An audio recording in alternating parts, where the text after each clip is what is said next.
રામ જય માતાજી બધાને કેમ છો બધા મજામાં તો સ્વાગત છે અમારા નવા બ્લોગમાં જો અત્યારે ટાઈમ થયો છે 10:30 જેવું અને આજે આપણે સવારના આવી ગયા હતા આ બાજુ બાજરો નીંદવા અને હવે તડકો તપી ગયો હતા અમારા બંસીબેનની ઝૂંપડીએ બેઠા હે ઘડી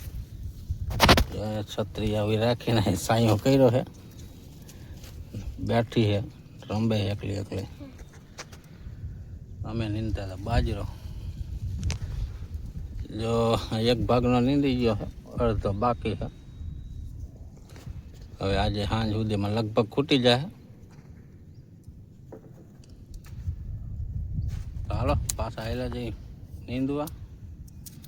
બંસીબેનની ઝૂંપડી બનાવવા અહીંયા આવ્યા હતા એને સાયો કરી દીધો અહીંયા હાલો ઘડીક નીંદી લઈ આપણે પાછો તડકો તપી જાય જો અત્યારે ટાઈમ થયો છે 6:30 જેવું અને 6:30 વાગે પાછો બ્લોગ ચાલુ કર્યો છે સવારનો કંઈ બનાવ્યો જ નહોતો પછી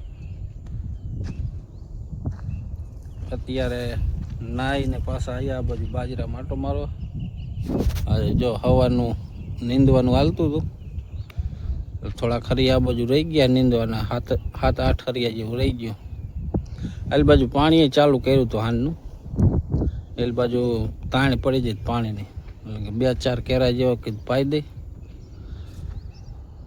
અત્યારનું કંઈક વાતાવરણ જો મસ્તીનું છે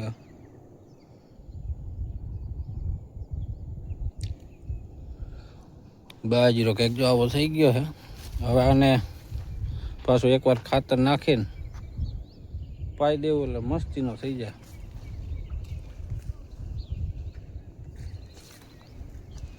એકવાર ખાતર નાખી દીધું આપણે બીજી વખત હવે આપણે પાવાનું થાય એટલે નાખી દઈશું નાનો હતો ત્યારે તો નહોતો એટલો આમ દેખાતોય નહોતો કીધું બોલા જેવો થાય છે નહીં બરાબર પણ હવે પાછો પારા ઢક થઈ ગયો ને મસ્તીનો અત્યારે દેખાય છે હવે તો જાહેરી કંઈક હમણાં આપણે દવા છાંટીને તે પછી જાહેરી કંઈક સારી થઈ ગઈ આલી બાજુ જો અમારા ટોમી ભાઈ આવ્યા છે મેં તો બાજરાના પાંદડા ખાતા હોય જો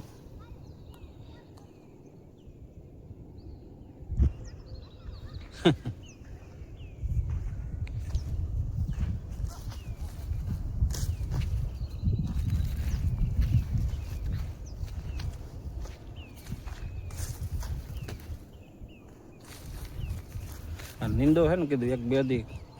પાણી ન પાવું થોડું કડકાવા દેવું પછી ખાતર નાખીને પાડી દેવું મસ્તીનો થઈ જાય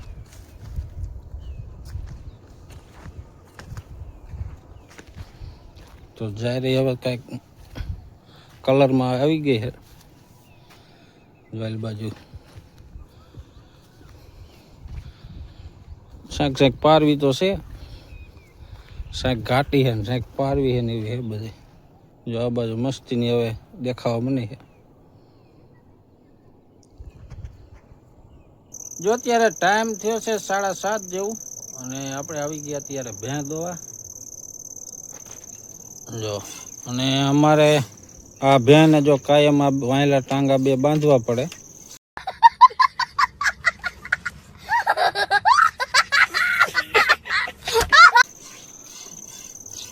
જેદુને વિયાણીને તેદુના બાંધી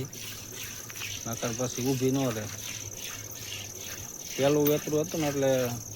ઊભી નથી રહેતી પેલા વેલા એટલે પછી ટાંગા બાંધવાનું ચાલુ કર્યું ટાંગા બાંધીને પછી દોતા કાયમની ટેવ પડી જાય એટલે હવે એને કાયમ બાંધવા જ પડે તો હાલો ત્યાં દોઈ લે એટલે પછી હમણાં ડેરીનો ટાઈમ થઈ જશે જો આજે છે બીજો દિવસ અને અત્યારે ટાઈમ થયો છે 8:30 જેવું અને આપણે અત્યારે કરી દીધું છે પાણી ચાલુ આ બાજુ આ 2-3 કેરા આપણે બાજરાના કાલે પાવાના રહી ગયા હતા કીધું પાઈ દે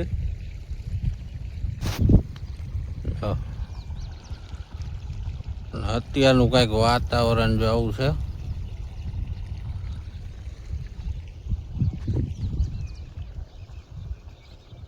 અને આપણે અત્યારે થોડાક આ સોયા હારા હારા કીધું લઈ લઈ, 2-4 ગાંહણી જેવું થાય છે આ બાજુ. બાકી આ બાજુ તો એવા ખાસ ઘઉં હતા નહીં, એટલે એ બાજુ બધા છૂટા છૂટા વેરાઈ ગયા. આ બાજુ કાંઈ છે નહીં. આ બાજુ આ 4-5 ગાંહણી થાય ને તો કીધું એટલા લઈ લઈ,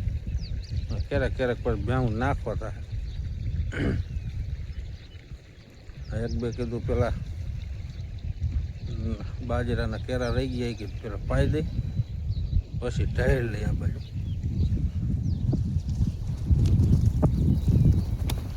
અત્યારે જો અત્યારમાં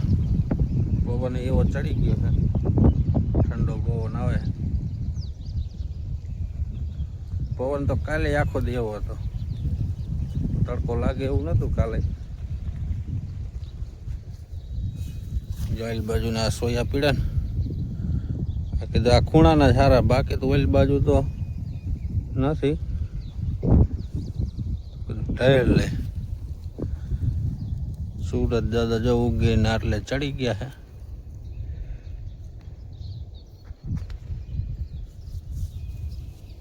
આલી બાજુ નીંદવાનું જ છે 2-4 કેરા, પણ પાણીની તાણ પડતી એટલે પેલા કીધું પાઈ દઈ. આલી બાજુ જો ખડ એવું ખાસ બૈરું નથી. આમાં આપણે દવા છાંટી ને ત્યારે જેવું તો આમ સુકાઈ ગયું હતું ને, જો આમાં ખડ એટલું ન બૈરું. બાકી ઓલી બાજુ તો આવું ને આવું ખડ હતું, પણ ઓલી બાજુ બધું ભરી ગયું, સાવ સાફ થઈ ગયું.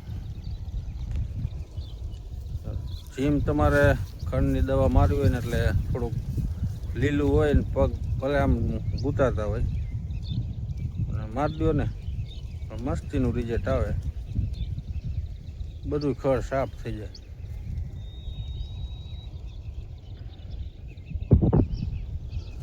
આલી બાજુ સુકાઈ ગયું હતું ને દવા મારી તો ન બળ્યું. આવી રીતના આ કેમ ભરી ગયું, લાલ સોર થઈ ગયો ને એવું આ બધું થઈ જાય. આમાં જો 2 કેરામાં આપણે મૂક્યું છે, એમાં હેલું આવે.